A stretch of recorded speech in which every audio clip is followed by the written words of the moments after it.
перестала быть великой. Она перестала значить столько, сколько значила раньше. В 90-х годах, когда ты был молодым и живчанином, то, к какой субкультуре ты относился, было связано с тем, какую музыку ты слушаешь. Никакого другого разделения не было.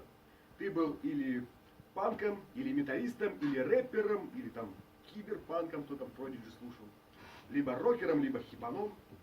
По другую сторону стояли гопники, и они тоже слушали совершенно свою конкретную музыку.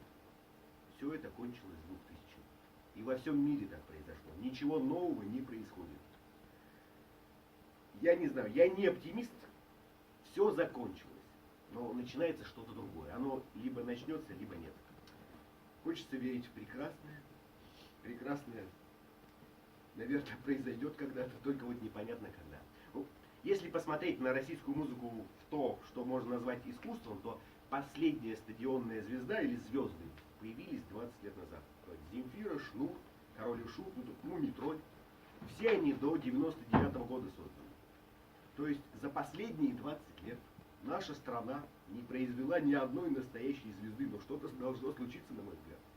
Самое интересное, что если посмотреть на отрезки истории, то Земфира появилась ровно через 20 лет после появления Пугачевой. То есть 78 год, 98-й, 2018-й, та-да-да-да-да-да-да. Что-то должно случиться.